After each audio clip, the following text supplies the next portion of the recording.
Two young black boys. One executed in an electric chair too big for his small body. The other, lynched and mutilated for allegedly whistling at a white woman. Their names were George Stinney and Emmett Till. Their only crime was being black in an America poisoned by racism. Their stories expose not just the cruelty of individuals, but the deep systemic hatred that denied them justice, dignity, and life itself. George Junius Stinney Jr., the youngest to die in the electric chair. George Junius Stinney Jr. was born on October 21, 1929, in Pinewood, South Carolina. He was a cheerful 14-year-old African-American boy living with his family in a segregated society where poverty and racial hostility shaped every aspect of life. His father worked at a local mill, and the children spent their days playing in the dusty roads of Alcolu, a small mill town divided strictly by race, whites on one side of the railroad, blacks on the other. On March 24, 1944, George and his younger sister, Amy, were playing outside when two white girls, 11-year-old Betty June Binnicker and 7-year-old Mary Emma Thames, asked George and his little sister, Amy, where they could find flowers. Hours later, when the girls did not return, the Stinney children joined a search party. George casually stated he had seen the girls earlier, an innocent comment that would lead to his undoing. Their bodies were found later, and suspicion fell on George. Why? Because he had last been seen speaking to them, asking about flowers. That single moment of innocence sealed his fate. George was dragged away by police, interrogated alone. No lawyer, no parents, no rights. They claimed he confessed, but no record of that confession exists. He was just a boy, terrified, cornered, helpless. Following Stinney's arrest, his father was fired from his job at the local sawmill, and the Stinney family had to immediately vacate their company housing. The family feared for their safety. Stinney's parents did not see him again before the trial. He had no support during his 81-day confinement and trial. He was detained at a jail in Columbia, 50 miles from Alcolu, due to the risk of lynching. His trial lasted for less than 3 hours on a single day. His court-appointed counsel, Charles Plowden, called no witnesses, presented no defense. He did not challenge the 3 police officers who testified that Stinney confessed to the 2 murders, nor did he try to defend George. The jury, 12 white men, took just 10 minutes to decide. George was guilty of 2 murders. More than 1,000 white Americans crowded the courtroom, but no black Americans were allowed. Judge Philip H. Stoll announced his sentence. George would die. On June 16, 1944, George Stinney was strapped into the electric chair. The chair was built for grown men. His small body could barely fit. Books were stacked to make him sit higher. The oversized mask slipped from his face, exposing his tearful eyes. 2,400 volts surged through his tiny body.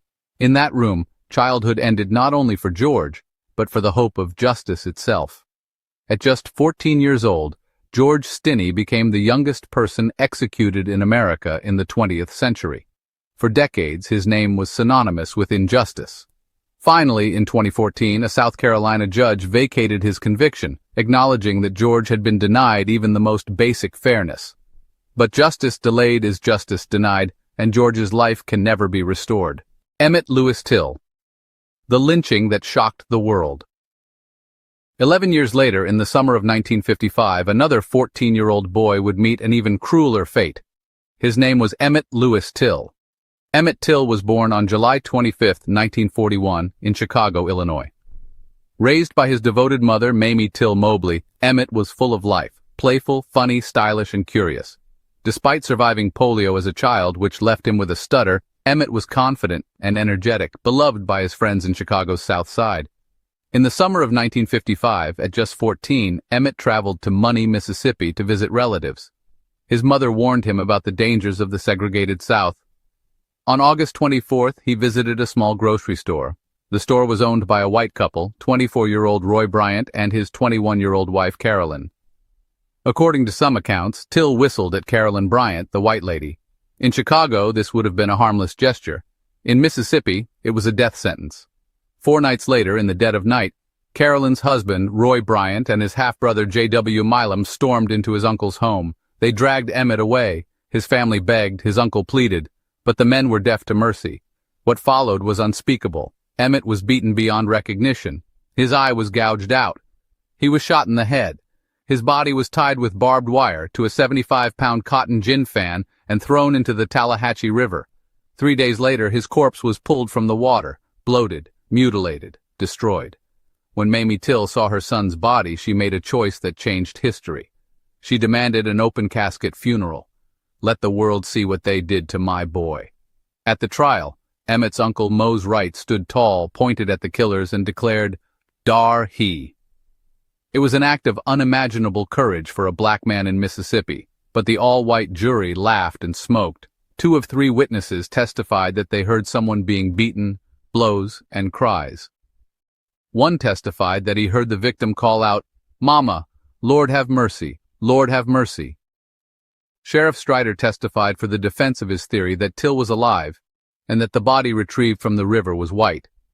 A doctor from Greenwood stated on the stand that the body was too decomposed to identify and therefore had been in the water too long for it to be Till.